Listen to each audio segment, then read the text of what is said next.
Good evening, everybody, and welcome to United Real Therapy. It's a Tuesday night one, isn't it? Season review, end of the season review. It's going to be a lot of fun and games tonight, people. It's going to be a lot of fun and games. First of all, I'd like to welcome Mighty Mundo. Mundo, we've not seen you on the channel lately. Obviously, we know you got two toddlers. Hopefully, how are you and is everybody well? We're all good, enjoying the good weather. So long may it last. Exactly. May it last just properly, like proper colour. This is my colour, proper colour. This. Welcome, Irfan. Saeed, obviously, we've heard you, we've seen you about since the final. How are you, bro? How's your day? You have a good day? Yeah, man, I'm having a good day, man. Nice sunshine, you know what I mean? It's good to have that feeling, the melanin, you know what I mean? You know, reaching your skin, man. But it's good, man. Topping that melanin. That's it, man. Topping it up, man. Good vitamin D, eh? Yeah, of course. And then we've got last but not least, Irfan. We can hear some noise in your one. Can you silence? Really? Yeah. What can you hear? We can hear the music. I think it's TV or something. Oh, wait a second. Let's have a check what's on. 1 minute. Yeah, I think you got the stream on, maybe. Yeah, let me just check. Let me mute it. Right. Irfan, welcome. How are you, bro? Are you enjoying the sunshine as well? Yeah. Look, as you can see, I did a mountain Helvellyn yesterday in the Lake District, 6-hour mountain climb yesterday. So wow, I'm a bit tired today. It's the big one. And I actually saw lots of black people and brown people on the top for the first time ever. And someone even put a Palestinian flag at the summit. Yes, wow. That's it. Yes, that's the first time in 10 years I've seen that. You know, I actually saw brothers on top of the mountain like I've never seen before. You know, so that was good. It was good to see that. It means times are changing a little bit. They're not changing a lot, but they're changing a little bit. Yeah, we climb mountains as long as it doesn't have snow on it. We're happy to climb it. Irfan, I can still hear that audio. Right, wait a second. Let me just check. I'll mute myself and I'll get to the bottom. I must have something on. Let me just hold on. I'll switch you off a second. I'll mute myself, okay? Okay. Right. I don't know if you can hear me, Irfan, but basically what we're doing at your moment of the season, the best moment, what was your aspirations for the season, your moment of the season, your player of the season, and then we're going to go for the most improved player of the season, and then we're going to go and do Ollie, your score on Ollie. And then hopefully towards the end of the show, guys, we're going to be talking about the England squad because I've got words to say about the England squad. I'm going to be telling you, England are going to be coming out with formations like Man United. It's going to be like watching Man United, just better bench. That's what it's going to be.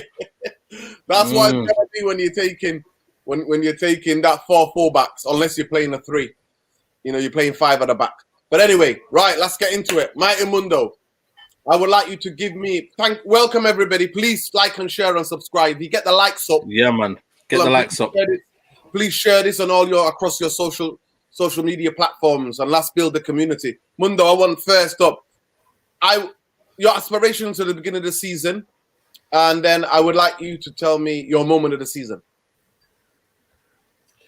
My aspirations was, to be honest, to finish top 4 and to win a trophy. For me, it was imperative that Ollie won a trophy this season.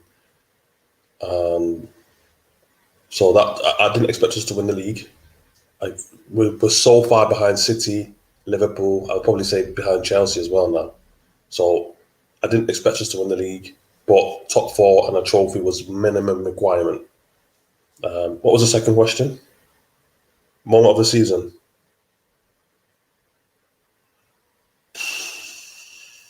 Moment of the season. Cavani's lob. Wow. That was for me the highlight of the season. Your player of the season. Player of the season. I'm gonna give it to Luke Shaw. Okay. And your most improved player of the season. So when that surprised you, you thought, I'm gonna give that to Harry Maguire. Okay. Because he started off the season really badly, and we were all slating him, saying he's an £80 million donkey and everything else. But when we came towards the end of the season and he got injured, you realise how important he was to our team. When he's missing, it's a big miss. So, got to give it to him. He turned his season around because he was awful, and towards the end, he really started to show. So, most improved player was Harry Maguire, but player of the season, Luke Shaw. And why Luke Shaw? because I think for periods of the season, I mean, I've got to be honest, I'm not Luke Shaw's, or haven't been in the past, I haven't been Luke Shaw's biggest fan. And one of the biggest criticisms for me of Luke Shaw was his reluctance to get forward and him gassing out and being unfit and not being able to command the left-hand side of the pitch. But this season, he's done all of that. He's ticked all of those boxes.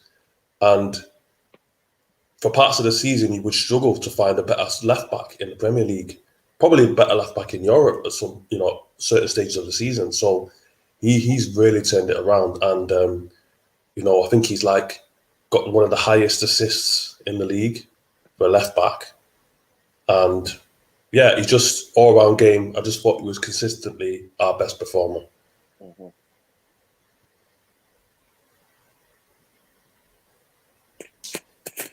Right. Fun. Get Saeed back in. Right, Saeed. No, Saeed, sorry, Saeed. No, go there, Fan, if you want. Go on, Fan. Sorry, so what was it again? It was the player of the season. What else was it again? Your moment of the season. So your aspiration before the season started. What did you expect Man United to be? Guys, there's about 50 of you here now. Please like and share and subscribe to the channel if you're not subscribed already. And please hit, let the people know about the channel. You know what I mean? Let people know about the channel. Bloody hell, loaded. People are coming for me, man. People are coming for me. It's your Ollie Outlaw. It's coming for me. Your Ollie Outlaw coming for me, mate. Your Ollie Outlaw. Oh, gosh, that's funny, that. I'm a fraud. Brilliant. Everyone's got that fraud. Saeed the fraud, Nuruddin the fraud, Mundo the fraud. We've all had it, man. That's part of the whole thing, isn't it? Every month I have it. Right. Oh, man, I gotta laugh, haven't you? Okay, so you want me to give... So your aspiration for the season before it starts, your moment of the season, your player of the season, and your most improved player of the season. Right. So wait a second. So my aspiration, I tell you the truth, I didn't really have any aspirations for the team. I just wanted us to start playing like a proper team. Our play last year was terrible. This year it only got a little bit better. And I don't actually think there was that much improvement from last year to this year. The only difference is we became a team that doesn't lose as easily. It's the only thing I could think of. I couldn't think of anything else. Just in terms of my aspiration. So my aspiration was for us to start playing attractive football that looked like a proper team. But I don't think we got that. I'll be honest with you. I don't think we got it. Okay. We showed one or two glimpses of it, but you probably got it in about 10%, 5% of the season where, like little bits against, Spurs, against PSG, against Leipzig, a little bit against Everton first half, Leicester first half, when they drew. My aspirations were, like I said, for us to play a lot better, look like a proper team, but it didn't come to fruition at all. That didn't happen for me, okay? So moment of the season probably was, I don't know if I said it was a Leipzig game, I'd be cheating because like the guy gave us a free bus pass, for that game. Like there you go, do what you want, just come on to us and we'll attack you. So it's not like they did anything and we did anything amazing to beat them. They just handed it on a plate for us, like what City do. They make us look good when we're not actually that good. We can play one way at counter attack, but nothing else. You said what was the other one to play? Was it player of the season? You're muted, Nuruddin. Your moment of the season. My moment of the season was probably the Leipzig game. When we won 5-0. Or I could say the PSG game. I could say the win, both wins. They would have had peaks for me in this season when we beat serious teams. Yeah, like high level teams. But like I said, they weren't moments because they handed it on the plate. Nagelsmann naivety against us. He changed it in the second game. He showed us that he's not an idiot. And PSG, again, they're cocky, arrogant. And again, that's why we won, So they were my moments of the season. They weren't like major moments because it wasn't a major moment season, to tell you the truth. It petered out very badly. Mm-hmm. So what was the other one again? Your player of the season. And your surprise player who's improved a lot. So I'd still say my surprise player is Mason Greenwood. The guy gets better and better. He had obviously had some difficulties with personal issues at the start of the season, but the second season he starts looking better and better. And he was our form player at the end of the year. He was him and Cavani were our two form players. So I'd give Mason still the most improved because he's still only 19 years old and he's still not built like a man to take the challenge of these big 6'4" guys pushing him off the ball. So he's my player of the season, to tell you the truth. Even though he only gave half a season, you know. I won't go for. I could have said Luke Shaw, but I won't go for Luke Shaw because I've always expected more from Luke Shaw. And Luke Shaw gave us a stretch of about 10, 15 games where he looked serious. But this guy's close to his peak, so. That's why I give it to Mason Greenwood over Luke Shaw. Luke Shaw should have been doing this last year as well. So Luke Shaw gave it us a little bit this year. You know, it might be a bit harsh not giving it to Luke Shaw, but I'm going to give it to Mason Greenwood. Okay. What about another improved player? Another improved player. Yeah, so it's your player of the season is Greenwood. Yeah, Greenwood. Who's the other surprise player that you thought, wow? I don't know, Nuruddin, because I thought about this a lot, and I thought most improved player of the season. I don't really think we had a player of the season. Like I said, it could be Luke Shaw, it could be, but I can't think of anybody else. I would either give it to Mason. I'd give it to Mason or Luke. One of these two is the player of the season. I don't know which one, to tell you the truth, because one's super young and one's already should have done it. So maybe I will give it to Luke Shaw. Maybe I will give it to him, actually. Maybe I will listen to Mundo and say, yeah, maybe he is our player this season. But, you know, it's not like a player of the season, like Bruno was easy last year because he was, but this one there's no real standout player this season because we didn't win anything. You know, we didn't kick, we didn't push. We were playing catch up with the 2, 3, and 4. We were like the best of the Muppet rest. We were. It was the best of the guys who were inconsistent. So it wasn't even like us challenging for the top. It was us trying to delude ourselves that second was a real second, etc. It was just one of those. The season left me with a very bad taste in my mouth, I won't lie, because we didn't win anything and we're still losers. We're still seen as a losing team, so that's why I'm a bit negative at the moment. I'm sorry to say, you know, and that was on Ollie. That the last, look, I watched do you guys ever watch The Athletic at all? The program, The Athletic. Do you ever watch it with the Geordie guy? No. Right, he just said it, right? I like this guy because he's very, very he's one of the most calm, neutral. Is it called The Athletic? Is it called The Athletic? It's called The Athletic, yeah. It's called The Athletic, yeah. Basically, I never watched it, but I watched it for the first time. And do you know what he said? He said something very telling about Ollie. He said, I liked Ollie this year because I felt the United team improved a little bit. But in that final, he was naked. He was exposed in every way. He was exposed. He exposed his limitations as a manager. And I can't really say much. I couldn't disagree with the guy because he just nailed it. He said that final exposed. We've not come to the negative yet, Ollie. Sorry, fan. Calling you Ollie here. We've not come to the negatives yet. That was just your positive. Wait. What was the last question and what was the last one before I went on my rant? What was the last thing? What did I miss out in terms of answering your direct questions?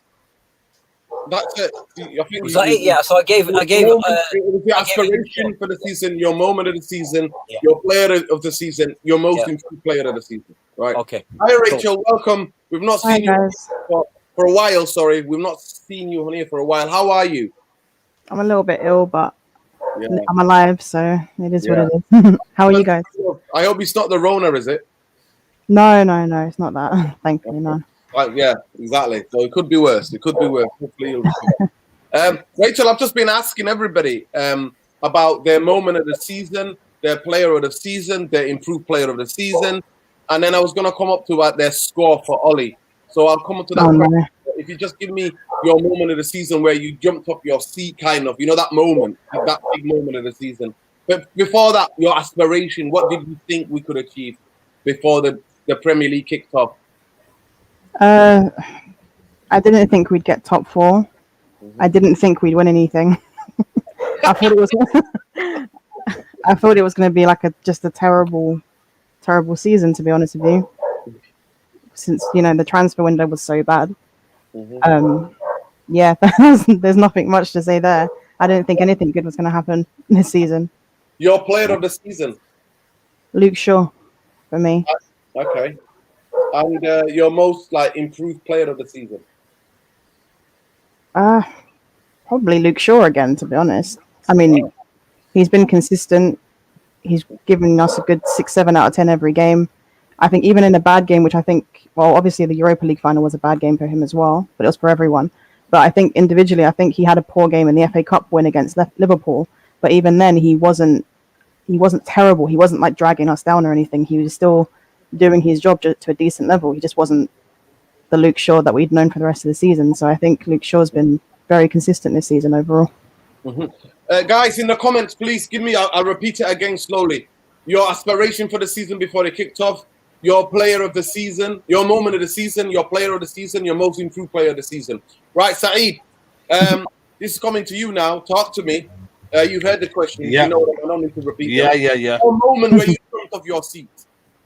For me, I'm gonna have to agree with him. Mundo, it's got to be Cavani. I was in the stadium, couldn't believe it, man. You know what I mean? It was an unbelievable moment. Before I even got there, the stadium was a good moment, but for me, it was seeing that moment, Stretford end, you know, and seeing the goal where he lobbed it. I couldn't believe it. Honestly, it was like that moment where, you know, Wayne Rooney used to for me, Wayne Rooney was the last player who used to always, like, you know, kind of defy description, defy kind of anything. You know what I mean? It's give you that moment. And I think Cavani gave me that moment. I thought, wow, what a player. What could have been, you know, if we got him a bit younger. That would be my moment of the season. And just being in the stadium for me. In terms of where I had aspirations, I think it was always top four. We said it, you know, I picked United top four, didn't I? But I said I wanted better football, I wanted top four, and I wanted a trophy.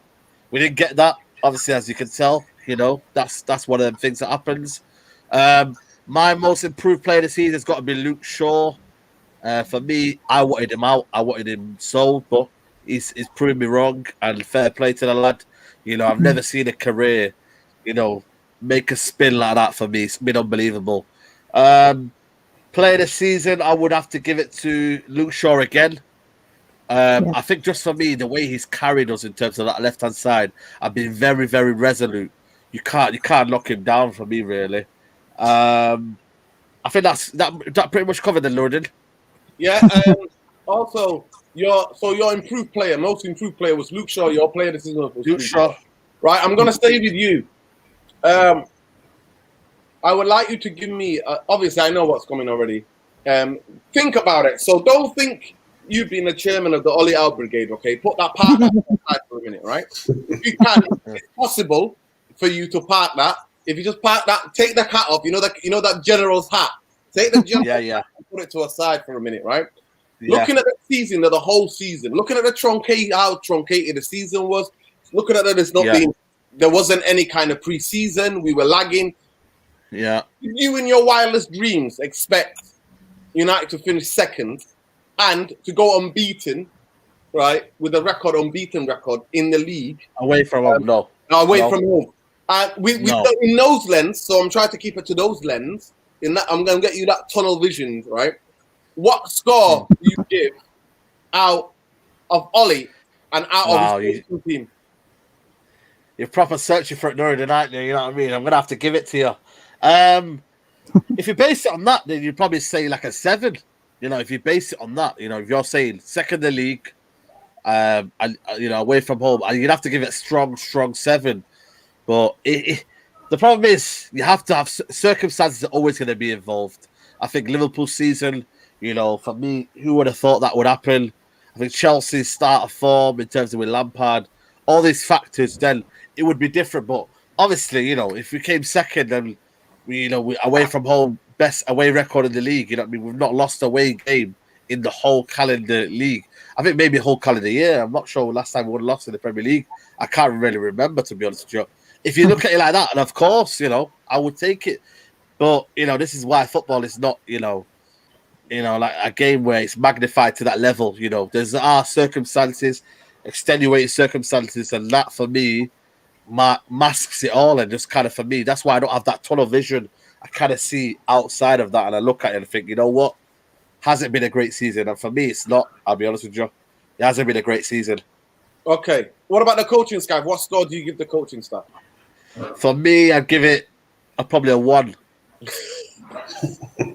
I'll be honest with you, man, because for me, every moment they bottled it. Every single moment, you're looking at the. We'll talk about every single moment, right? So the moment, the key games in terms of when Bayer was on that form, they collectively decided that Lindelof was better suited, right? Everyone can agree that when for me, Bayer was in form. Second of all, for me, certain games when we should have went forward with it and we should have not played that double pivot and we should have taken the game to West Brom, Crystal Palace, Sheffield United at home, I think we retreated. We showed, for me, a lack of desire and a lack of tactical nous. That's, for me, one of the Premier League Cup competitions. City at home, I still cannot believe it. We had one leg. It wasn't even 2 legs, guys. We were at home. We had the advantage. For me, Ole Gunnar Solskjaer, you know, it was almost a game that was waiting for substitutions, waiting for moments where the manager can take it into Pep. Pep took it away. He won the game 2-0, very, very comfortable. Leicester away from home. He played a B team, which for me never ever materialized. I know they got that good goal where Pogba was on the left hand side. Donny did a shimmy Greenwood goal, but apart from that, then he made 4 substitutions. That again is a coaching decision. And again, the final one is for me the Villarreal Europa League. I mean, if you're making a substitution the 100th minute, do you even deserve any more than a 1? So for me, the coaching, they need to be sacked. Someone says, hey, they shouldn't even get a score. I'm being very, very, I'm being lenient. I think probably, they deserve a 0. I think for me, they've been absolutely catastrophic, mate. As a whole, as an entity, they've been very, very kamikaze-ical. Mm-hmm. Rachel, I'll ask the same question to you. One thing I will say before I come to you to answer Saeed, I would say that on the Van Gaal and Mourinho, we didn't have this kind of. We had some entertaining moments of the season. There's lots of games in my head where I jumped out of my seat. You know what I mean? During the pandemic, I'm there for joy. The Southampton comeback. A lot of the comebacks, to be fair, the West Ham comeback, these type of games. Since Fergie, actually, it's just twice that we've finished second. Sorry, we've 2 consecutive years we've finished top 4. Obviously, it is, Saeed is fair when he says a lot of the things can be papering over the cracks. I understand that. But in terms, what do you give Ollie points, and what's your opinion on the manager and the coaching staff? In the league, I'd give him a 7 because I personally didn't expect him to come second, especially with that squad, which is nowhere near good enough. In the cup competitions, he gets a 0 because the way we went out against Leicester was bad. I know he had his reasons for it. He wanted to rest players, but it was bad. And that Europa League loss, I'm sorry, was unacceptable. The way he did, he basically played for penalties at that point. We had a chance to win the game, didn't do it in the 90 minutes, and then again in the extra time he didn't do it. So for me, cup competitions is a 0, and Premier League is a 7, personally.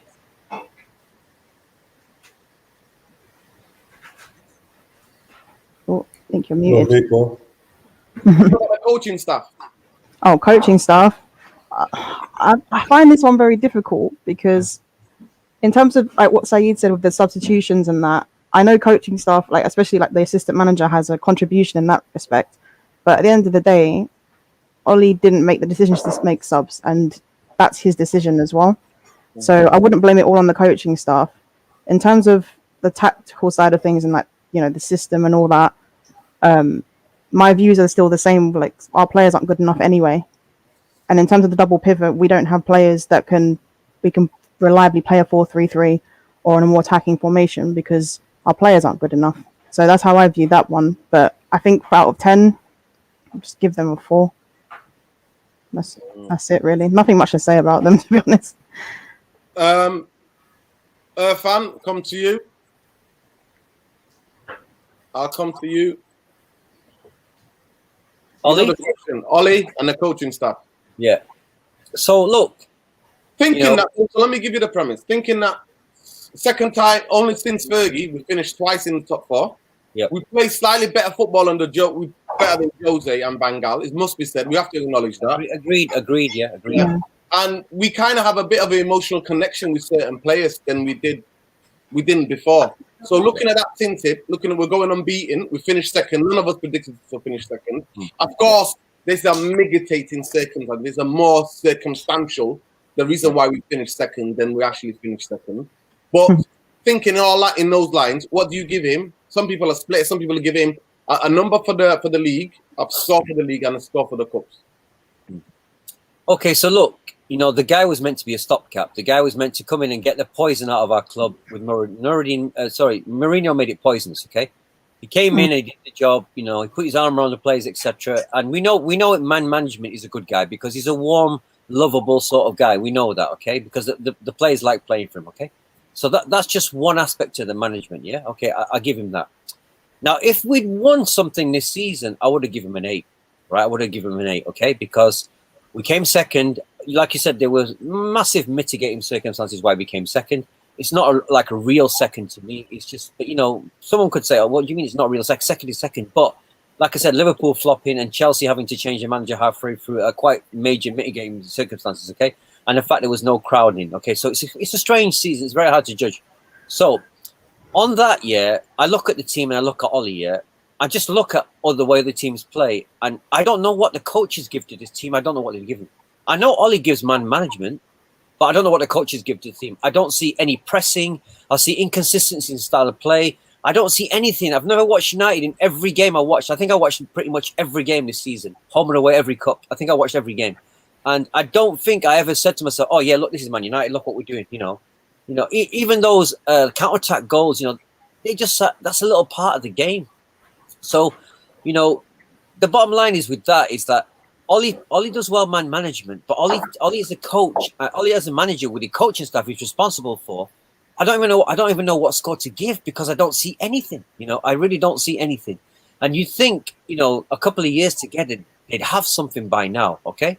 And one of my biggest hatreds of all of them is the fact that these Muppets have never given Donny van de Beek 5 games on the trot, even in the double pivot, even trying him in the pivot. If you can't think he can't do anything creative, why don't you just stick him alongside one of the 2 goons like McTominay and Fred? Just stick him there for 5 games, let him get match fit, and then tell me the guy's a crap player. Please, just do me that. And I thought he would have at least done that this year. You don't buy a guy from Ajax, a team that plays total football with probably one of the most intelligent footballers we've got on the team, because Ajax is a history of intelligent football, and this joker Ollie can't use him properly.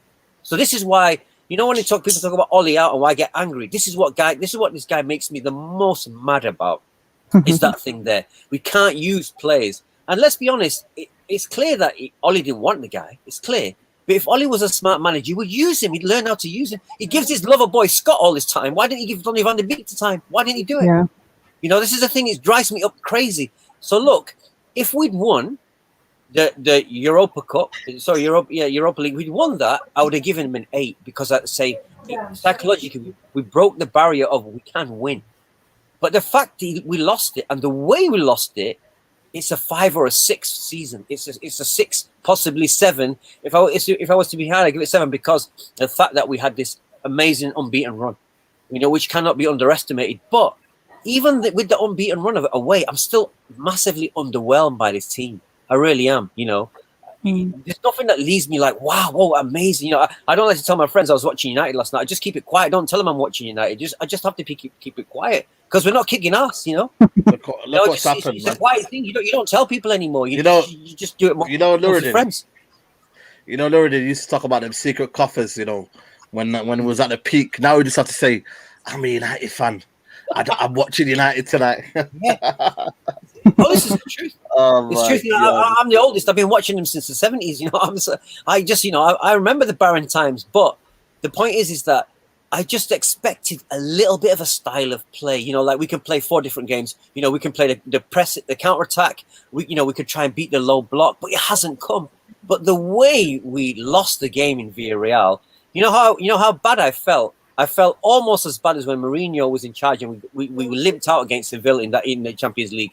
It was almost as pathetic as that. Yeah, I actually would say it was even more pathetic than that. And I thought you couldn't get more pathetic than that. The scoring staff have to go. It's really interesting you say that. I thought the same, and I walked out of that game. I left that game 10 minutes to go because I knew we were never going to score. We could have been there for 3 days against the team. We were never going to score. And you know what? That game, I had the perfect seat behind the dugout, halfway line, the best seat in the house, and I watched the most horrendous game in the Champions League. It was crazy. Mundo, I'll come to you. Go on, tell me. Talk to me. Well, I'm not just going to judge Ollie based on this season alone. I'm going to base. No, it's the season review. We have to go off this season. No, it's a season. I know it's a season review. But I have to judge him on where I expect us to be after 3 years of him being in charge. Right. 2.5 years, to be fair to him, 2.5. All right, 2.5 years. Okay. So we've got to be consistent here. When we had Mourinho, he won 2 trophies, and third season he went kaput. In his first season, won 2 trophies, finished second, and then kaput. Van Gaal won a trophy, finished 5th, and the fan base turned against him. Ollie's had 3 years. This is 2.5 years, and he finished second. So, but for me, that's the bare minimum for a Manchester United manager. And even then, I'm not accepting fighting for top 4 because we're not Arsenal. We should be fighting for trophies. Should be fighting. I'm gonna have to stop you there, Mundo. I'm gonna have to stop you there. I'm sorry to say this, but I know you know this already, but I'm gonna just remind you. The remit of Manchester United board for Man United ownership is 4. You could win all the trophies, and if you finish outside the top 4, you are getting sacked because the remit is 4. Because the cash cow that is Man United is not a cash cow unless we are in the Champions League final and we don't advertise the products, the companies. So that's what you have to remind yourself. But go on. I agree with that, but this is the point I'm getting to, right? As Manchester United fans, irrespective of the owners and the remit on the manager, we should never accept it, right? Because we should never lower our standards. Our standards should remain high. So I'm judging him on what I expect of Manchester United and what I expected this season. So based on him finishing second, I'm not going to give him too much credit for that because finishing in the top 4 is a bare minimum as far as I'm concerned as a Manchester United manager. He failed to properly challenge for major trophies. We had a chance in the Champions League to get out of the group stage, and we needed 1 point from 2 games, right? And the game against PSG, that decision when he left Fred on the pitch, for me, in all the years I've watched Manchester United, is the worst managerial decision I've seen. Oh, I'm going to challenge that. I'm going to challenge that. Go on. Istanbul corner. That was the worst I've ever seen. I play Sunday League, as you know. I have never seen a Sunday League team. Sunday League, we always had the pattern of play. And when the corner substitutes come, who's standing? There's 1 attacker they leave, 2 attackers they leave, 3 players you leave. So whoever players they leave, if they leave 3 out of the box, you leave 4 players out. If they leave 2, you leave 3 out. If they leave 1, you leave 2 out, 1 in front, 1 at the back. But go on, carry on. No, but they also so with that point in Istanbul, the reason why I'm making a distinction is with the Istanbul thing, that's on the coaches. You know, Ollie doesn't leave the dugout. Carrick or Phelan should have been up and shouting at the defenders or somebody to get back into Istanbul. But that decision to whether or not to sub Fred was Ollie's decision. That was Ollie, right? Can't blame the coaching staff for that. That's Ollie's decision to keep him on the pitch. And the fact that every man and their dog knew what was going to happen if he stayed on the pitch. And that, for me, that one single decision, because irrespective of what happened in Istanbul, we still had an opportunity to get out of the group, right? And it was that decision that buggered us up. And that all we needed was a point against PSG. We didn't even have to beat them, right? So for me, that was a fundamental flaw. And the other thing is, and I don't know how much of this is, responsibility of the coaching staff, but I also can't give too much credit for the away games. And the reason I say that, the away victories, because why is it that the first 45 minutes of most of our games were a dead team, right? There's something wrong with how they're setting up the team. There's something wrong with how they're sending out the players. There's something wrong with the mentality, because you shouldn't have to. Why is it that after half time it's a completely different team, and it's happening consistently? It's not happening like once or twice. It's happening consistently. So there's a fundamental issue with how they are setting up the team and sending those players out on the pitch. And for all his, and it's it might be Ollie's man management that's getting him through the games. You know, at halftime, he's having a conversation with the team. But tactically, in the way they're set up and the way they're prepared for the game, which is down to the coaches, it's non-existent. And so with Ollie, I'm going to give him a 5. Okay, I'm going to stay with you. Sorry, you got cut out a couple of times. Neil Ashton is running a madness with my internet, people, as you know. Guys, there's about 80 of you in here. Please like, share, and subscribe. If you're not subscribed to the channel, we give honest, raw opinion on here. Nobody's sitting on no fence here. Everybody's giving their opinion. I'm going to quickly go. My player of the season is Luke Shaw, because the improvement, like me and Saeed, we always went in. I was out there actually fighting with other fans in the stadium, nearly coming to blows because I was like, get him off the pitch. Yeah, I remember Brandon Williams. Yeah, I was like, get Brandon days were mad, you know. Them days were mad because he's like he was playing against us. I was doing that kind of, you know, that meme that was going around with Benzema and the Real Madrid player going, don't give him the ball, he's playing against us. I was doing that. I was like, don't give Shaw the ball, he's playing against us. So he's transformed. I'm going to give it to Greenwood. Greenwood went through some incredibly bad times at Man United after what happened to him in England and what happened to one of his best friends who used to play for Man City, who unfortunately took his own life. That affected him. And obviously the second season, everybody knows your game, everybody knows everything, but I thought he finished the season well. I thought his stats, you would think that his stats that he has regressed, but his performance have got a lot better. So that's been for me. The moment of the season for me, when I jumped off, like I was like getting, was Paris Saint-Germain, because we like to, you know, I always say the most romantic football club in the world went to the city of love and made love. You know what I mean? We go to that city of love and we always make love. You know, that for me was the moment where Rashford, when he bought on Pogba to change the game completely, Manchester United went 4-3-3 for a bit in the game. Bam, Rashford again, buries Paris Saint-Germain, breaks hearts. That was the moment of the season for me, like in that kind of sense. That my aspiration, because I knew that the board doesn't back the manager properly, because I've studied it. Like I say, I don't say these things out because I lack of knowledge. I studied Man United structure and I studied what's going on at the club, what the board, who are the people. I studied them. I've been awake at night, you know, the past year and a half, reading their bios, who they are, right? The three bankers that run our club, right?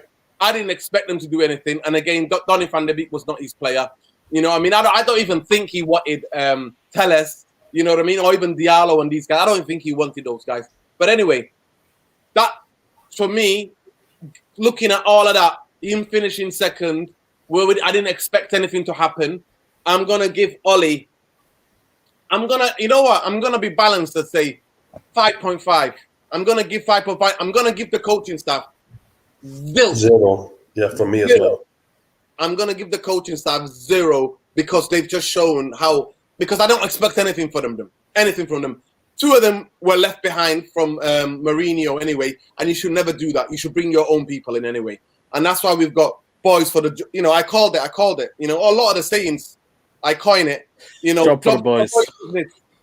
Jobs for the boys business. That's what we are. Jobs for the boys business.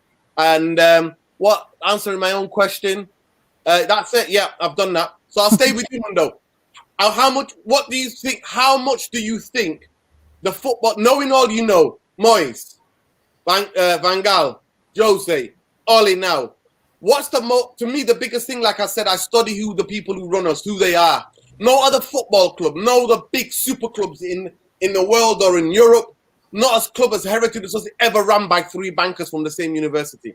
How much do the Glazers don't care about this football club? We're just a cash machine. That's what we are, cash machine. Dividends FC. What gives you hope that thinks that if they would have sacked Ollie, that they're going to go and hire proper people that know what they're doing? Because the evidence says they have not done it. They have not done it. And we know Woodward is going to go. And who's going to take over?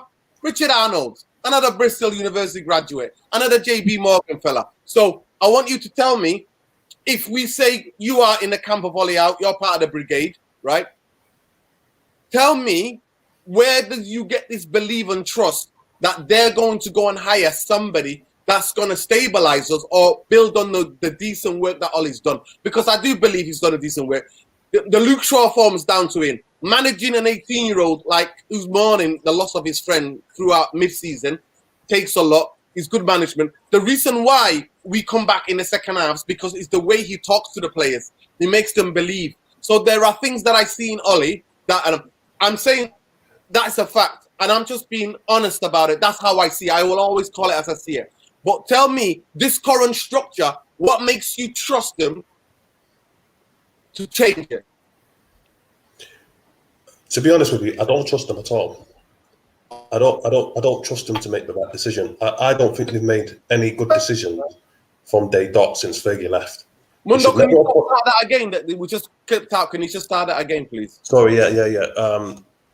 I don't trust them. I don't think they've made any right decisions in terms of managerial appointments. Mourinho, if they were going to hire him, he should have came in after Fergie left. They should never have hired David Moyes. Sorry, but Louis van Gaal was a has-been. He was a has-been. And just like Mourinho, they weren't able to... This is why I've got to give Ollie credit. When it comes to the modern footballer, he knows how to handle the egos and everything. So I've got to give him props for that. But Van Gaal and Mourinho too old school, so they fall out with players, they call squad disharmony and all the rest of it. What we haven't tried, and what I've been calling for and begging for, is an actual innovative, young, fresh coach. Because Ollie said it himself. He doesn't coach. He just sits up in his office or work on tactics and whatever. And I have coaching staff who coach the players. Now, either he lacks the confidence or he's the most arrogant man in the world, because the only guys who were able to do that in English football were guys like, look, Pep's on the training field, yeah. Klopp's on the training field. Arteta, even though Arsenal didn't do great, but you can still see some of his coaching, is on the training field. Ancelotti is on the training field. Why are you not out there training the players? You were a striker for Manchester United. You used to sit on the bench, according to people who know him, and analyse the game and come off the bench and be able to affect the game. So you should know and understand the importance of coaching. But he hasn't earned his stripes. Ferguson coached until he could coach no longer, and then he took a back seat, and then Queiroz and Mullerstein and these guys, he handed over the reins to those guys to coach the players. But this is Ferguson after he's won trophy after trophy after trophy. He's earned the right to do that. So we've got a manager who doesn't coach. For me, that is a fundamental issue. I want a young, innovative, like Nagelsmann would have been ideal. Look at what Tuchel's done with Chelsea, because these guys are coaches. It doesn't so they know how to get the best out of the players that they've got. I still think, personally, even though we've got flaws within our squad, it's imbalanced. We've still got some talent within that squad, and I believe that with a better manager and somebody who actually coaches, we could squeeze more out of this team. That's my opinion. Oh, my question is: do you trust this board to do that? No, I don't. No, because what they'll do is they panic and they'll probably appoint someone like Conte. Yeah, and I don't think Conte is the right fit for Manchester United. No. I don't want him either. Yeah, they go for the name. It doesn't have to be a big name. It just has to be a good coach. Marcel Rose, yeah, he's a good manager. Yeah, Ten Hag. There are good managers who have teams with limited budgets who play the right type of football. That's the kind of manager I think we need. Everything else has failed. We've tried the serial winner. We've tried the old school guy. We tried the Scottish Ferguson wannabe. We tried the club legend. They've all flopped and failed as far as I'm concerned in terms of where we need to be. So we need to go down that route. We need to take a chance, get a young, innovative manager. And for me, it's not just about winning, it's a style of play. And eventually, if you play the right type of football, you've got the right type of players, you will win. That's my view anyway. Okay, guys, listen, there's over nearly 120 of you watching here. Please like, share, and subscribe. We cannot build this community without you. You are an integral part.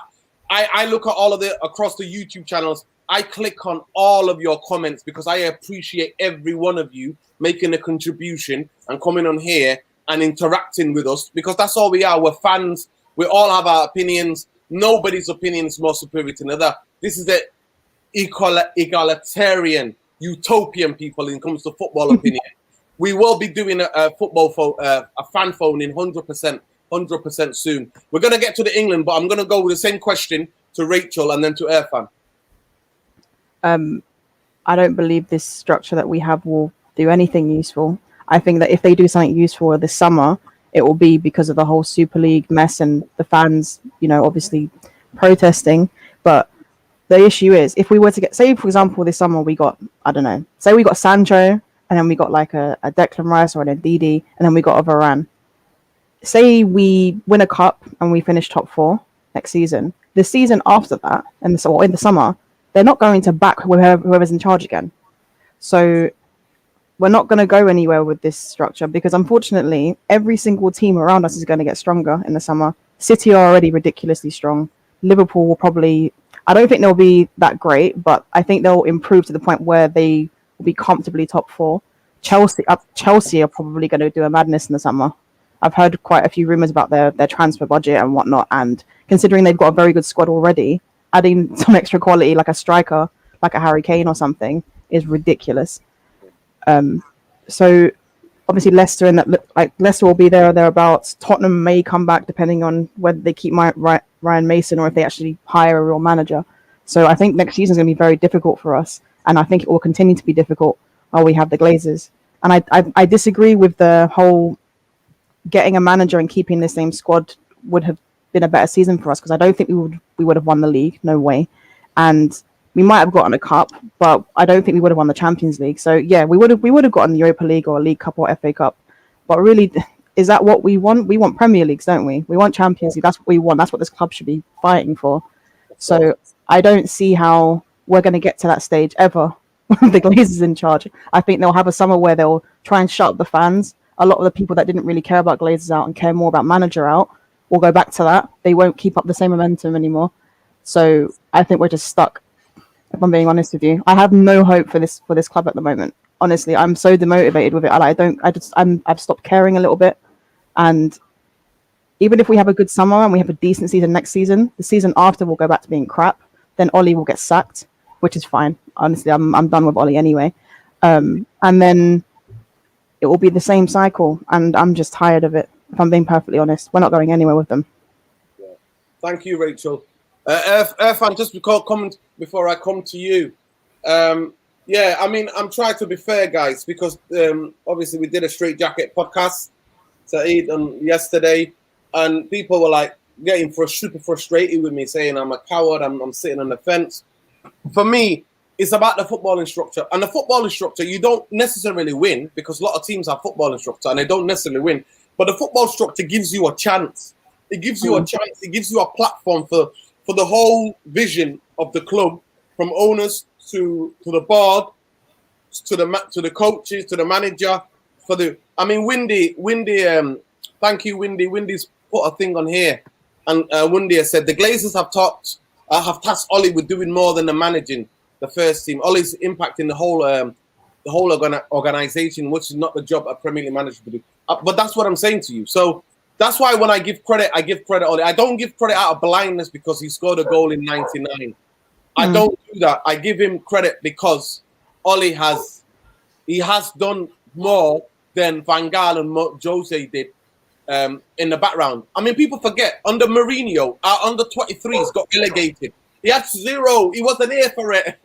He wasn't here for anything about youth. I know Ollie doesn't use them, and that's another thing, because you have to then go and use them, make a use of them, and actually use the squad. But I totally understand, Rachel. I know that you're somebody that who wasn't getting an Ollie in, Ollie out debate, but I totally understand, and you sat patient till the end of the season, and you waited to the final, and he basically ruined it for you, didn't he? And that's why you're saying, I'm done with Ollie. To be fair, I was always Ollie out, to be fair, but I was fair. I wasn't going to cuss him for things that weren't his fault, but that final was his fault, and I don't think anyone can really deny it, to be fair. No. Nobody can deny it. I mean, when he comes out in the press conference, I mean, he literally said, I was thinking about subbing Henderson because no one had De Gea's penalty record, and I was thinking on who should I... He literally said, Rashford, Pogba, Bruno. Who can I take off really? And what you said before, Mundo, and I'm fair because I'm also fair. I'm being, telling both sides or telling that from the point of view, my point of view. Is Ollie man management? Has he got so much of a relationship with these players that he can't detach? Because most managers, big managers, they have a love and hate relationship with their players. They have to have that because they have to be the decision makers. So sometimes the players are not happy, they're not happy. But then that's where they put their arm around them and say, "I've done it for the better of the team." For me, the fact that Pogba was on the pitch after 70 minutes, he's stretching and he's got lactic acid in his legs. Get him off the pitch. Same with Bruno. Bruno was talking to the referee more than he was doing anything else in the second half. So that's Rashford. He was just nowhere to be seen. So he didn't make these changes. But Irfan, I'll come to you. What tells you under the structure that they're gonna hire? And that's my biggest point is that about Ollie. I don't have this thing where I think Ollie has done anything to keep a job, but I don't trust these people because we're gonna be 2 steps forward, 7 steps back. So what from this structure that tells you, Irfan, that they're going to make the right footballing decision, which they haven't in the last 8 to 9 years? Well, clearly it's not going to happen. With a structure like ours, which is in the top 5 or top 6, it's the worst one. We have an Arsenal type structure, okay? We're like Arsenal. Actually, Arsenal have a director of football and they have a head of recruitment, actually. Okay. Oh, yeah, no, you're They right. do. Correct. They have. Okay. We have a football director, whatever that is. The guy that's been there for 8 years, 9 years, John Murta. But I was going to say, look, like I said, our structure is the most poisonous, or lack of structure is the most poisonous thing in our club. We've been talking about this for so long now. It's almost like, what do you do in this team when you've got an effed up structure? What does a manager do? And this is why it always comes back to Ollie, because Ollie's not the kind of guy that can work with no money, nothing, and develop a really critical team. Like let me just romanticize about Ten Hag or somebody like that, or Bielsa even. A real football manager who will work with very, very low resources and create something because they've got deep football intellectual brains, okay? Football management skills, they've got everything that Ollie doesn't have, right? So this, in a way, almost makes it like we feel sorry for Ollie because, like, he's dealing with this poisonous structure of Man United with a lack of structure, right? But it means we're never going to be able to change anything because they're never going to back Ollie. Like you said, 4th is the golden ticket.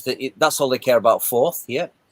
And then what it is that we're sort of playing this game to sort of like where the board's playing a game with Ollie and Ollie's playing a game with them. But the fans are looking at both of them thinking, what's going on here? So nothing is going to change. Without any structure, nothing can change. But what it does, it exposes the weakness of Ollie even more. Because, like I said, if Ollie was a serious manager, he might be able to go, okay, we've got no structure. We're properly messed up there. But I've got skills. I know what I'm doing on the pitch. I know I've got coaches. I know what I'm doing. But we don't even have that. So this is the problem where it's like... It's the horse is chasing its own tail, but it's never going to catch it. It's never going to catch it. We're just going round and round and round and round, yeah? And until we get these bastards out, nothing is ever going to change, yeah? Now, someone said to me, wait a second, what if you had a serious manager and you still had this poisonous structure?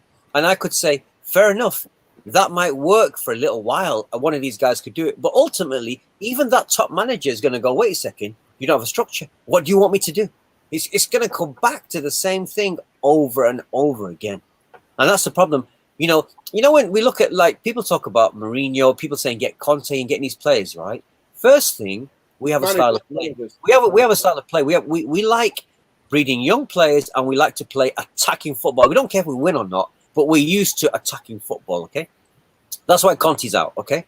Right. But half our fan base, the arrogant, champagne sort of supporters, yeah, the glory hunters, they don't care about anything. They just want winning. They just associate Man United with winning. They don't care about anything else. Okay, and this is why we're screwed. Because let's be honest, since that cancellation of the Liverpool game, that moment has sort of been died. Because all the establishment came behind us. All the Sky Sports, the police, the council, everyone came back. Oh, we can't stop football. So it's made it worse for us. So we're not going anywhere without structure. We're not going anywhere. And if Ollie can turn this around, I can't see it. It's not going to happen. All they can do is they might buy a shirt sale guy like a Sancho or somebody like that. But even then, people keep saying to me, I don't believe anything until I see the player there with the shirt on. I don't believe anything at all. Okay. And it also, again, even buying back to the poisonous element of the club. So the fans next year are still, the ones who are sort of dreamers thinking, we're going to get these players. I mean, like, people keep talking about 4 players. We might get 1 player, right, of note, and then we'll get a couple of bargain basement players that nobody else wants, and, and we'll get a couple of those. That's what we'll do. But we're not going anywhere without a structure change, and the structure is not going to change. Nothing's going to change, because unless you kick these guys out, we're not going anywhere. I've not paid them all to say this, guys. But, the name, aka Mr. Structure, is there. Like I said, most people who know about football study it, and please don't get it twisted. The structure of our football club we're not gonna automatically win. It gives us a chance, and we don't have that. We don't give any of our managers a chance. We do not. We buy players that they don't even want, and we force it on them. Without having a director of football actually who demands coaching and coaching style out of the manager. And we don't have that. And if you look at our structure now, Mundo said before, we have a director of football. We're the only club where supposedly the director of football it's got the same hierarchy as the manager. Because usually the director of football, who reports to the board, and then the football manager, then the coaches. That's how it goes. And then the technical manager is somewhere between the manager and the director of football. But guys, there's 30 of you, 130 of you in here. Please like, share, and subscribe to the channel if you're not subscribed already. We cannot use community without you. That is Man United. We've done that. We've looked at the structure. We've looked at Ole Gunnar Solskjaer. We've looked at individual players. To me, I know I can be a clickbait. I can wake up every morning and look at. All I have to do actually is download again the United app. I think us and Man City are the 2 clubs, right? Let me tell a little bit about the story about who Man United are. Us and Man City. Man City started it. They did it a couple of seasons ago. We're the only 2 clubs in world football that has a transfer rumors on their official apps. I'll say it again. Man City and Manchester United are the only 2 clubs that I know who have, I'm talking about officially on their club app and the club website, that have transfer rumors. Because what does that tell you, people? Being linked to players is more making them money than actually buying the players and getting the players in and playing good football and putting a proper footballing structure in there. That just shows you who those leeches are, vultures are. It just shows you it's somebody's job. They've hired somebody at Old Trafford who looks at the Sun, all of the rags, all of the tabloids, looks at all of the big Twitter and Instagram accounts of transfer accounts and says who we link to. And then they just copy and paste. That's what they do. Right. And we're going to come to, obviously, today at 5 o'clock, the England squad got announced. We're going to move on from Man United, guys. We're going to move on from Man United. Well, thank you, every one of you, for your contribution to the show. I'm always indebted, and I'm always indebted to you guys, and I will always be grateful. And that's just me being genuine, honestly. And also to my guests. But let's talk about it. I'm going to go with you, Irfan. From the squad that I've seen today, I see that he's picked, how many players has he picked? He's picked 4 fullbacks. I think it's going to be 5. He's going to be playing 5 at the back. 4 centre-halves, 4 fullbacks. That's what he's picked. He decided to leave Lingard out of the squad. He's picked Calvin Phillips and Henderson, who's not fit. He's picked Maguire, who's most likely going to miss the first game of the season, the first game in the tournament. Can you please tell me? I'm expecting, I'm told England fans already, to gear up Man United football. Frustrating with 2 defensive holding midfielders with that amount of array of talent. Tell me, what do you think of the squad? Have you seen the squad, and what do you think? I didn't have a proper look at it, but like I said, England again. England does nothing for me. Much as I want to like England, but I look at the way I look at Gareth Southgate and I think how the hell is it inspire anyone to watch this team? We year on year, generation on generation, we're actually developing, because we have so many foreigners in the game. We're actually developing high class footballers. England never used to have, like I said, England was always just kick a wrong physical game, but now we've got so many technically gifted players, but we have this squarehead who's leading them.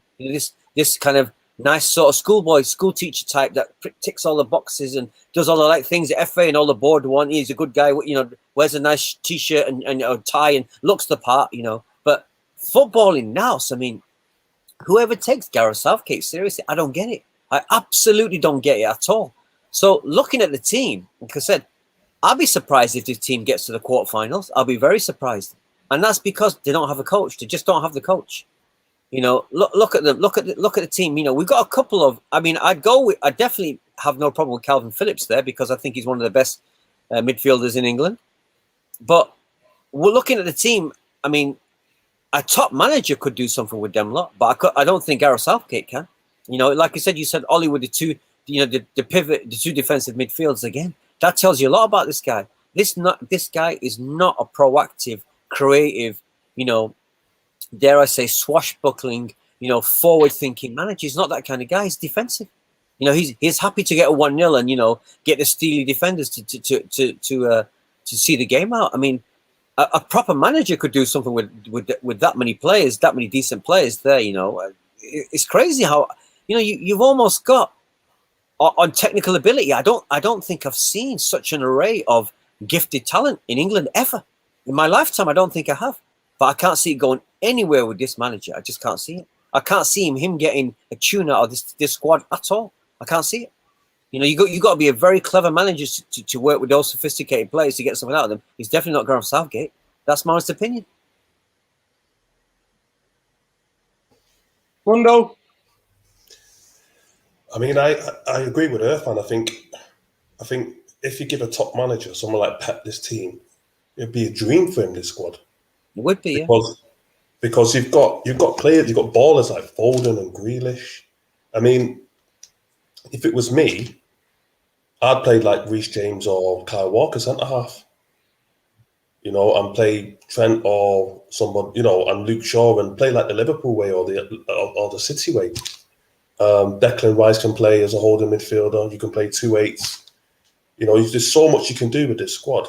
And I agree with Earthman, for the first time, there's just an array of players. And going into tournaments, there's always been an imbalance with England. Like, they haven't had a proper right winger, or they've missed a central or a creative midfielder, or they haven't had a holding midfielder, or but they've always had great strikers. England have always had good strikers, so that's never been a problem. But midfield's always been a problem on the right-hand side of the pitch. But for the first time in a long time, they've got balance. They've got players for every position. They've got an overabundance. Think about the players that they've even left out. But as Irfan said, it's just they have the international equivalent of Ole Gunnar Solskjaer, in my view. Seriously. Big up Malcolm. Malcolm said Ole Gunnar Southgate. Ole Gunnar Southgate, yeah, it is Ole Gunnar Southgate. But the thing is, because Reece James has played centre half for Chelsea, I think he's going to play a back three, because Luke Shaw can play on the left of a back three, and James and Walker can play on the right of a back three, and Trippier is a wing back, and he might even think about playing Trent Arnold as a wing back. So he's definitely going to go with three at the back, I think, which is why he's picked that squad. I'm with you. I agree. Yeah. But if it was me, I'd go 4-3-3, and but he won't. Yeah, just go for it. Just attack. You know who I would play in midfield? I would, obviously, Maguire plays. I think the Stones, because that's what he's been picking. I would play Luke Shaw on the left-hand side, and I would play Trent on the other side. And then I would go with two players. So I would go, the three in midfield for me would be Rice, Bellingham, and Mount. Mm. Yeah, they're those three in midfield for me. and then the three up top obviously is Kane, and for me it's Grealish on the left and Sancho on the right. I would do one thing one thing I would change is the midfield. I would play Rice as the holder and 2 number 8s. I'd play Grealish and Mount, and then I'd put Foden on the left, Sancho on the right, and Kane up front. Okay, fair enough. Finance is doing this way, but guys, get in the comments. How do you think England are gonna do? How do you think England are gonna do? Waistcoat, Ollie in the waistcoat. Yeah. Harry Kane on Maguire. Fantastic son, leader, great defender, Manchester United captain. Harry Kane. Okay. You know what? There we go. Oli Bumbaye joins. Oli Bumbaye, for everybody that's here, I'm going to quickly just ask you a couple of questions about Man United. Welcome, first of all. How are you? I'm first and foremost, boys, very sorry. I've just finished an important phone call and jumped straight on, hoping that you're still here. So I'm glad you are. I'm well. You're well. Okay, so quickly, I'm going to just go through these just quick fire questions because a lot of people in the comments would like to know your opinion. Your aspiration for the season before it started. Your player of the season. No, your best moment. Joel asked me. Joel Dino, give me one question at a time. I'll give you a quick fire answer. Okay. We'll move on to the next. So your aspiration before the season started, what did you think we were going to do? I didn't think we'd get in the top 4. I told you that. So I wanted the top 4 and a trophy. Okay. Your moment of the season. Best moment of the season for you. Best moment of the season. Anytime Freddie McTominay start, I'm happy, man. No, I'm serious. Come on. Right, best moment of the season. When did you jump off your seat? Go, yo!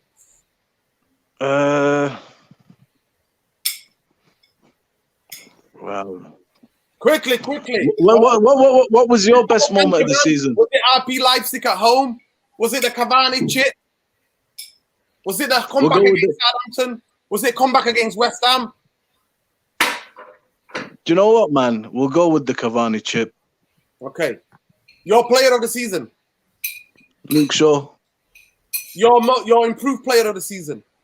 Wan-Bissaka. What else did I ask? What was the other question that I asked, Mundo? Player at the moment of the season. You've answered them, actually. Your score on Ollie and the coaching staff. What would you give them? Out of 10. I'll go with 6.5. Okay. All right. So we're moving on to England now. We've moved on to England. What gives you hope if we got rid of Ollie? That this is the last question. What gives you hope if we got rid of Ollie? If it's to get, because a lot of Ollie out fans now, a lot of people have turned. A lot of people that were Ollie in are all gone now. I think the Ollie in fans are now, 15% or maybe 20% of the fan base now is Ollie in. Everybody else is Ollie out. Okay. So if what trust do you give to our footballing structure that they would hire? Because Moyes was the wrong guy. Van Gaal was like has-been. Jose Mourinho was a guy who just wanted to get paid out. So what gives you hope that our football structure at the moment will be able to get the right guy for us to manage Man United? I'm just playing it by ear now. I liked Van Gaal. I liked what he was doing. I wanted to stay one more year. I wanted to give. I'll just say. I may as well say it as it is. You know me. I'm a big fan of Jose. And I think he was given money to spend, but I always said it needed a lot more money to spend, and I thought we need to sign more players. And then he didn't get backed. I know that. Of course, listen. Yeah. And I'm all right. Okay. What does this football structure? What hope do you have of this football structure? Because they've done all that things to all the managers. They sacked Van Gaal when he won a trophy, and he just finished fifth on goal difference. Well, I know now I've said it previously when we did a show about the hiring. Is he called Murtaugh? Yeah. John Murtaugh. He's been there for the past 8 years, by the way. He came in with when Moyes came in, by the way. I'm just reminding you that. Yeah, he was a reserve team coach for a long time, and they have created this job role for him, and Darren Fletcher is beside him. I hope it's not just a just a name and a title, and it has some substance. But I can't really know. I'm willing to give it a chance, but I can't know until the transfer market is done and we look at our team and think, yeah, either we're going to think, yeah, this is a club that is serious about improving on second place and moving forward. We've signed good players. Ollie, it will also say to me that you've got the players that have filled the deficiencies that have hampered us this year. So let's go. If we have, for example, Jose, we got Fred and Lee Grant and we're chasing City, it wasn't realistic for me to think, yeah, now this is the club is really intent on going for this league.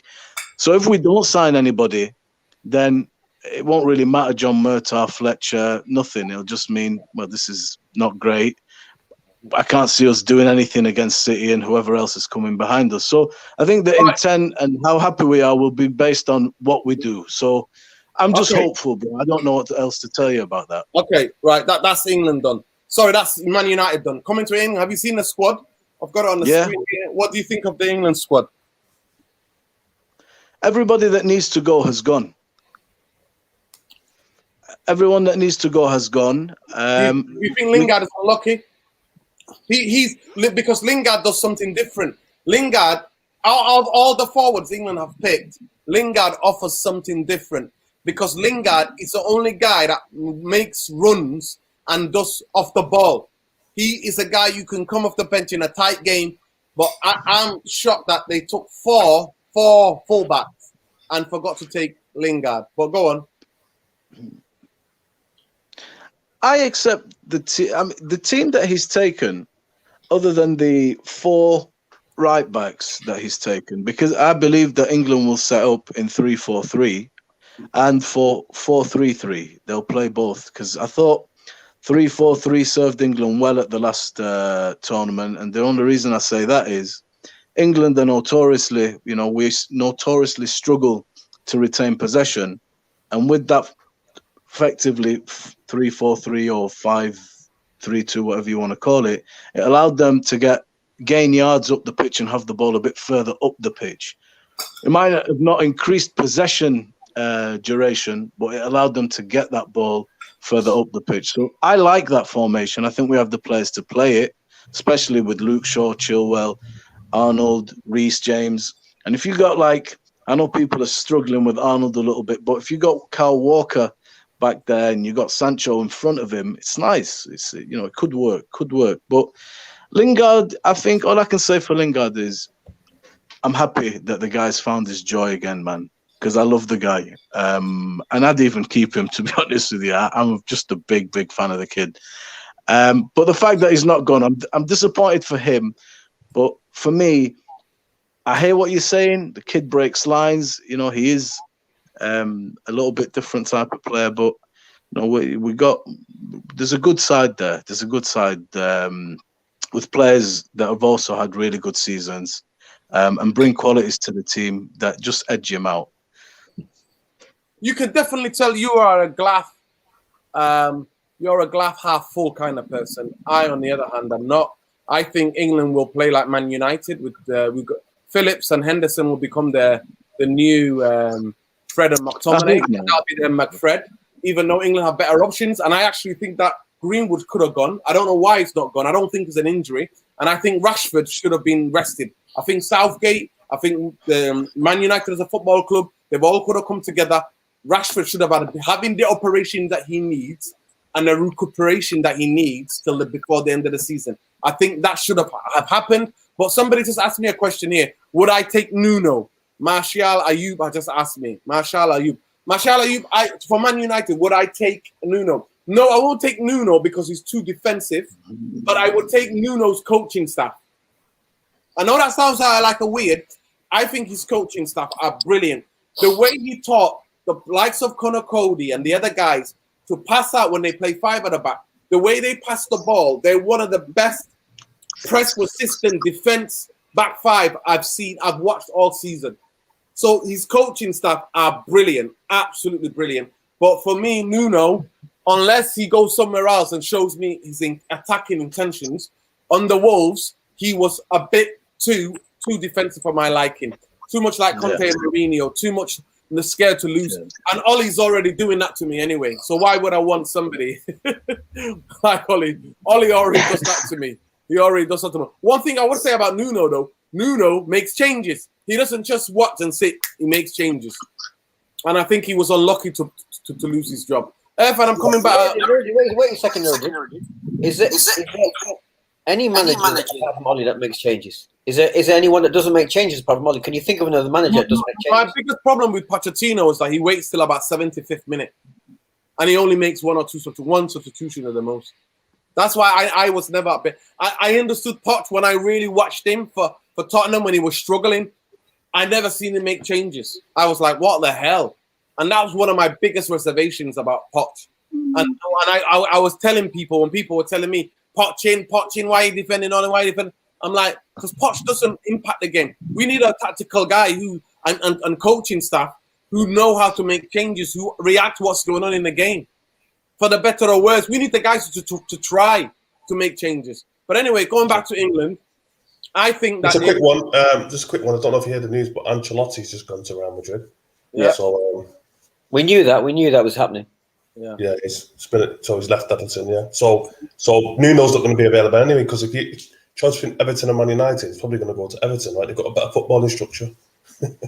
Would anybody here take Zidane? What do you think of Zinedine Zidane? I'll take him. Yes, all day long.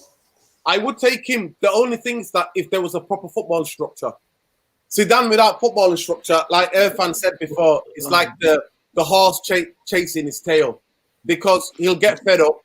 Did you see his open letter, by the way? Zidane wrote an open letter.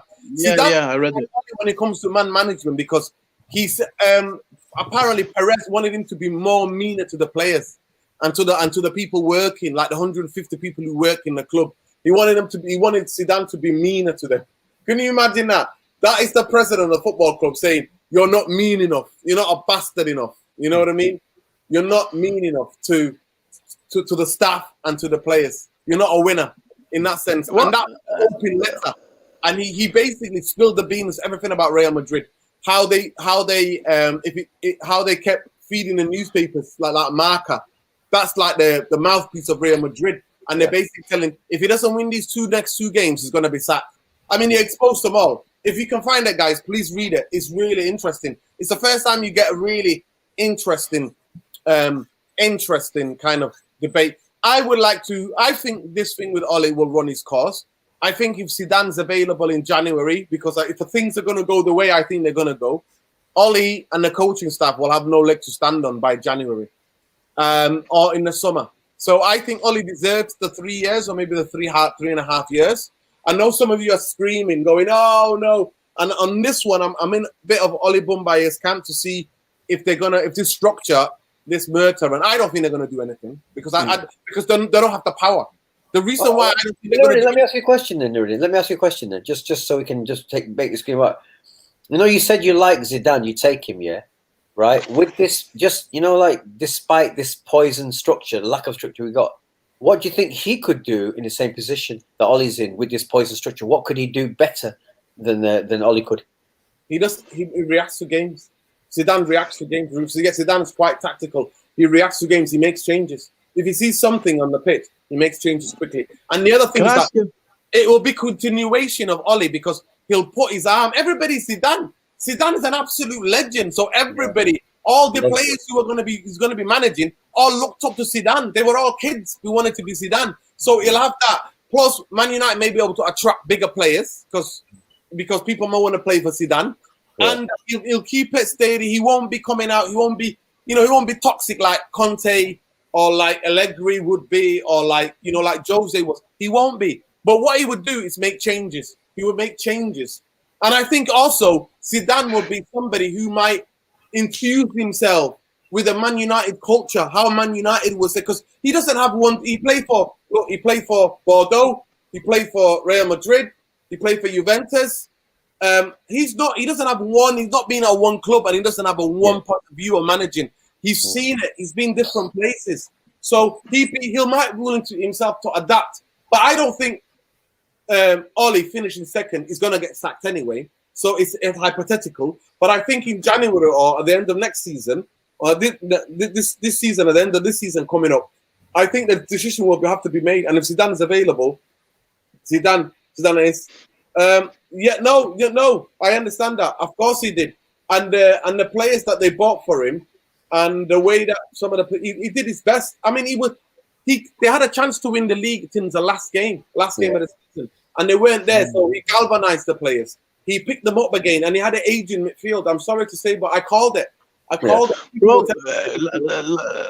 lads, do you think that we've got a squad, regardless of who was at the helm, that is good enough to wrestle this league title from Manchester City and from an on-form Liverpool with the full team back, if we get the Liverpool of 90 points? Do you think the team that we have, even if you put it in the hands of Pep Guardiola or in the hands of Zinedine Zidane or any manager, irrespective of structure, do you believe that the team is good enough to come and win the league and win the Champions League or get to the final? Does anyone believe that?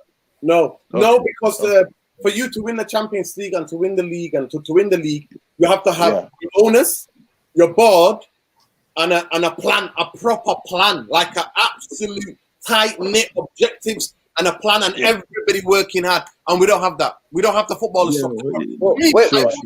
Man United have the football structure to win the Premier League. If you do, you are a genius of all geniuses, and I will kiss your feet forever. But that doesn't exist, guys. And nobody would do it. The great Fergie see what was coming and headed out because he knew. Let me ask this then. No, Irfan's coming in. Go on, Irfan, answer that. No, wait a second. So let's just elaborate on that a little bit. So Guardiola couldn't win the league with that squad. No chance. No manager in the world could win the league with that United squad. Not because Irfan. I said the footballing structure. Pep Guardiola. You see, please let me come in here just to get this thing moving a little bit, Dino. They've not answered. Irfan's answering.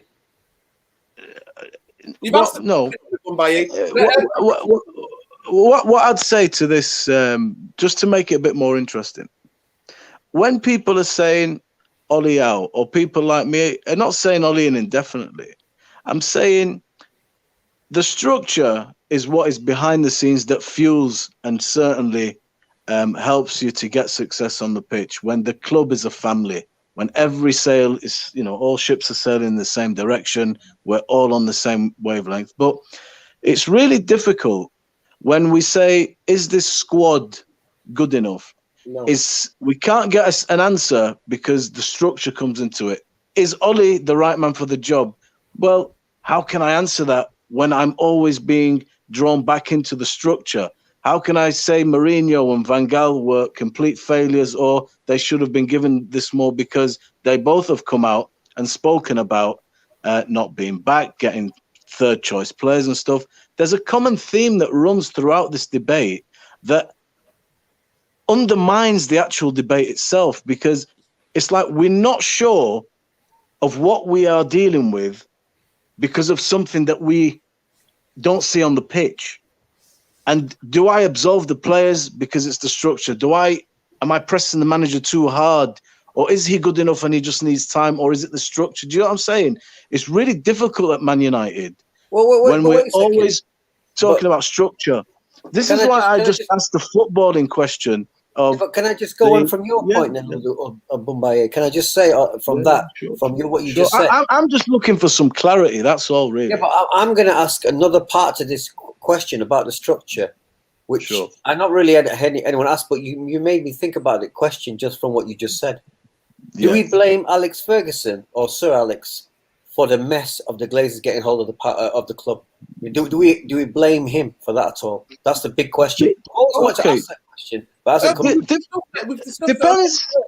Of course, I think it depends who you ask, Irfan, and how people see things. Ferguson, to me, is an untouchable guy, and the reason he's untouchable is because we come up against a lot of challenges, man. And the last one was, a monster called Manchester City that have spent double what we've spent. If you go and look at the figures, in 10 years, they have spent the entire tenure of Alex Ferguson. And to wrestle that league back with Van Persie, and we weren't the best team, but we won it back, and to say, there you go, I'm signing off. You know, the whole world should have seen then that this is the end of an era, the end of a cycle. It was the end of a cycle. You know, the man was old, but he gave you the title, Of course. and he left. And when you look at it in hindsight, it doesn't really matter who'd come in. The team needed a major overhaul. A major overhaul, because I was listening to Rio Ferdinand talk. It was on a podcast with I can't remember who it was. And the person said to Rio, he goes, I think the problem that happened. Oh, Owen Hargreaves said, after that last season, everybody just left, big leaders. And I think this team needs some of those personalities because we lost them all in one foul swoop, big chunk of them.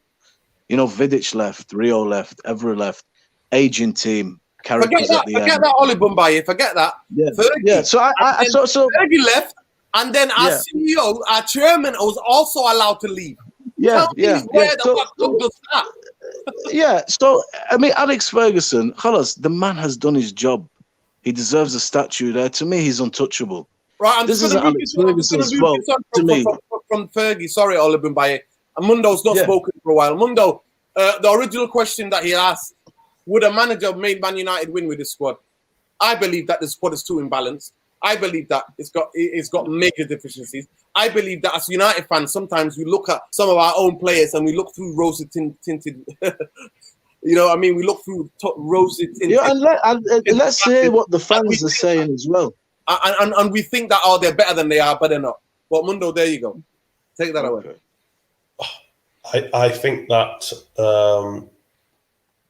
yes, we still might have come up short, but I think we would have put in more of a challenge, and I think that we would play better football, and I think that a better manager would find a way to get his best players in that team. Donny van de Beek would play. He would instantly. How many times have we complained as United fans about the inability of our midfield to play the ball through the lines? And you've got a guy like Donny van de Beek. Our midfielder's not making runs beyond our striker.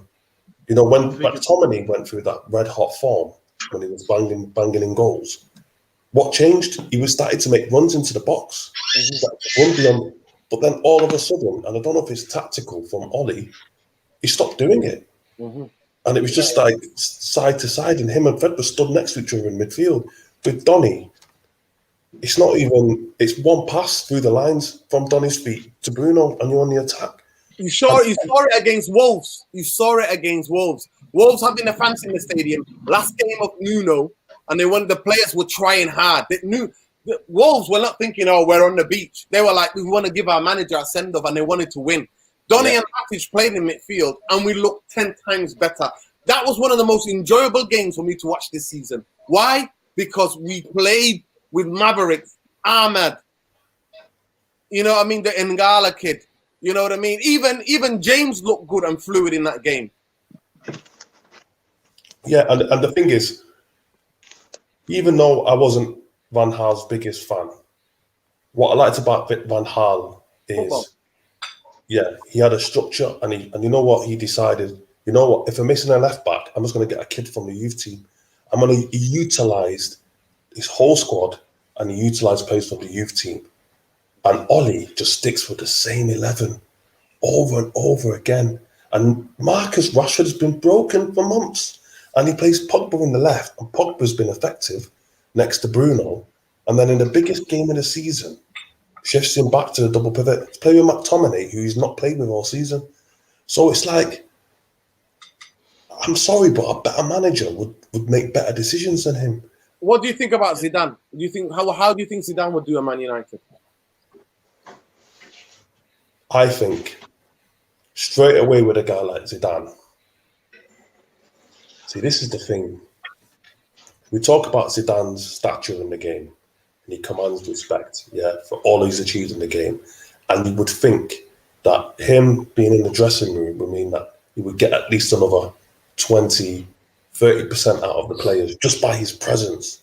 But how long would that last? In order to maintain that, you need to be backed by the club.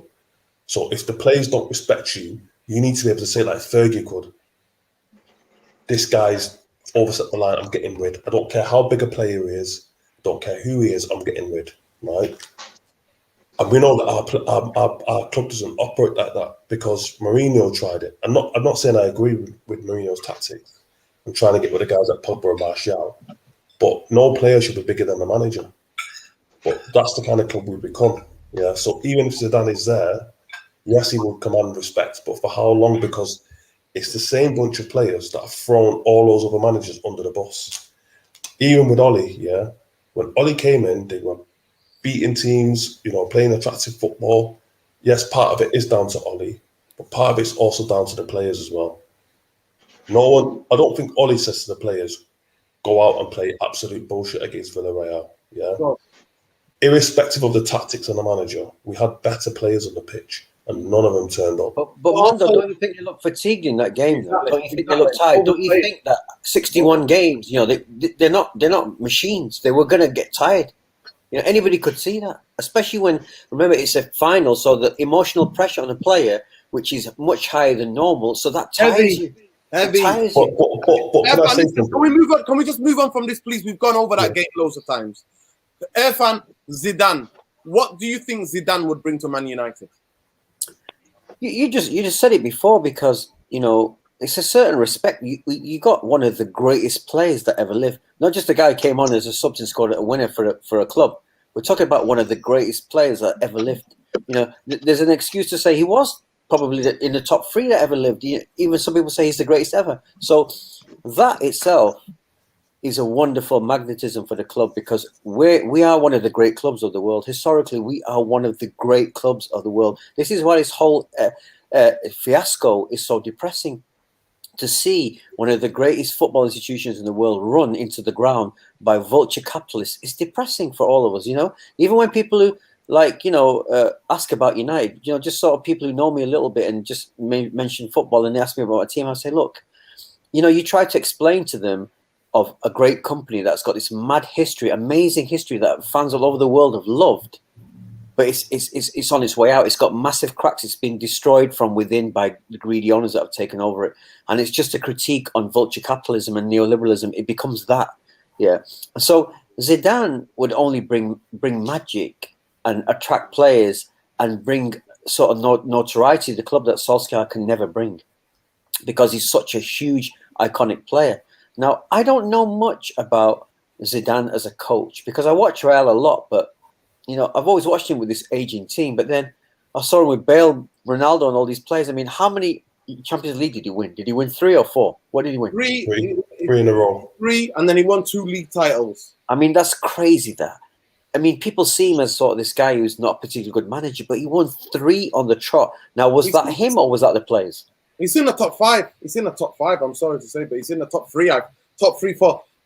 Listen, there was a comment on here, and you know what, Richard Oliveira, German coaches squeeze the best out of their players. United need a German coach, right? Well, the guy that we want, I think we could have got. He's a brilliant coach. He went to. He's going to manage Germany, and it's unfortunate. He's going to manage. Hansi Flick. Hansi Flick. The last 3 Champions League winners have all been 3 German managers. Yeah. Jürgen Klopp, Hansi Flick, Thomas Tuchel. There you go. And he backs it up there. That's probably the comments of the night. Guys, we've gone on. It's a fair point. It's a good point, that one, yeah. You know what? We've gone on for 131 minutes. No, 33 minutes. No, 1 hour and 33 minutes. This is probably one of the longest shows. Oli Bumbaye, thank you for joining us. Last word for your hopes for England and for Man United. I hope we perform well. I think we've got a good chance. It's a good technical young side. It's exciting. Looking forward to some football. And United, I hope that we sign some attacking-minded players. My 2 favourite players that I'd like to get, number 1 is Jack Grealish. I'd love to get Jadon Sancho. And then, that's my priority. And I think if we do sign good players, then at least, irrespective of the structure, I can look at the manager and judge him more accordingly, because I don't believe that this squad is primed to win the league yet. So if he gets his players, by Christmas we will know two things. One, if where the club is with regards to what they want to do from what we sign, and if the structure works. And two, if Ollie gets the players that he's got, and I think the team is good enough, then at least we need to mount a serious challenge and play better football. And I'd like to see Ollie make better and more bolder decisions that take balls. You know what I mean? He's got to grow some. And if he does that, and I'll be happy. But if he doesn't, and by Christmas it's pretty similar to what we're seeing now, in spite of the fact that he's got some better players, then I'll be probably Ollie out. Okay. Windy says, if folks want Zidane, then appoint Ollie as the president of football operations. Windy always coming up with that. Of course, Windy. Mundo, talk to me. By the way, Ollie Bumbai, just remind you, before you came on, everybody was saying Ollie gonna Southgate. So nobody has hopes for England. The thing they're gonna play Man United football. But anyway, Mundo, I'm coming to you. What do you hope for England, and what are your hopes for Man United? What I hope for England is that they don't play any Man United players. That's the only hope I have for England. That they bench all the Man United players. They don't play any of them. Even Luke Shaw. Luke Shaw, Maguire, yeah, they need a rest. Bench them. That's it. That's the only hope I've got. All right. Well, what we hope for Man United? I mean, my ultimate dream would just be to see, going back to that comment about German managers, too late because Nagelsmann and Tuchel are unavailable. But one of those two would have been my dream. But a young, I think Marcel Rose has replaced Nagelsmann, so he's unavailable. I just want to see a young progressive coach. I think Ollie's hit his ceiling, so I'm prepared for next season just to see the same old Groundhog Day of frustration. 45 minutes of good football here and there. I think it has to change that, because hopefully next season we're going to have fans in the stadium, fingers crossed. And I thought I can't imagine it playing that drab. Two holding guys in midfield, Old Trafford. I can't see that happening. Irfan, come to you. By the way, guys, we've had over 140 people in here tonight. Please, on your way out, please smash a like you're slapping one of the Glazers. Apparently on the 4th. Is it this week? I think it might be Friday. This Friday might be the day where the fans review. I think the fans review might be. I think is where we're going to hear from one of the Glazers. So that'd be interesting. But Irfan, what do you hope for England, and what do you hope for Man United? England's an easy one, because I just want England to play attractive football. Come what they may, I want to see this generation of people just to shine, and just give the country something really decent to look at. When you look at the talent, and we've gone so much from the 70s and 80s to 90s to having a really skillful team. It's just depressing to think that this Muppet guy, this Southgate, is going to make him play like square footballers. So it's depressing on that level. But I hope that they can shine, because this could be a team that could really, really shine. If like I said, if you play Trent Arnold and people like that, and looked at his more creative plays, it would be a joy to watch them all click. It'd be brilliant to watch. I can't see it, but that's my hope for England. That's my hope. United, my dream for United would be we buy a Bissouma or a really top creative midfielder, a defensive midfielder in the pivot, and then we get a guy on the right wing, whether it's Grealish or Sancho. Just 2 players for now would make me happier. Just 2. A third would be a Varane or a top, a Koundé or another top. Even Pau Torres I'd take as a centre back. That would be probably Christmas come too early. But 2 of the 3 would make me happy next year, considering we've got a poison structure. And to answer my own question, what do I hope for England? I hope that Southgate proves me wrong. I was with him in the World Cup. I think it was one of the first most likeable England teams I've ever watched in the World Cup. But when it came to it, England ran out of gas because they couldn't keep the ball. And again, I think with Bellingham, with Rice, with Mount, with Grealish, you've got guys who can hold the ball in midfield. You've got guys who can play football in midfield. And with the likes of Sancho, with the Iniesta from Stockport, you still got a chance as well. For Man United, What do I hope for Man United? Man United need the four players Man United need. I think I'm going to drop a bombshell, and it's going to be the end of the show. But I think we've kept Paul Pogba enough now. I think Paul Pogba needs to leave the club for his own good and for our good as well. And I think with that money, I would go and buy Grealish, even though the guy's got injuries and all of that, or buy another Youngster, player. You know what? Go and buy a player, because even though he might not pass a medical, because this mystery injury where everybody's keeping it a secret, England are keeping it secret, Aston Villa are keeping it a secret. He's never had them before. So I'm hoping that was just a one-off because of the truncated season, and that's why he's missed almost a lot of games for Villa. But I would get him because I think he was born to play for Man United. I was wrong about him. I'm allowed to put my hands up.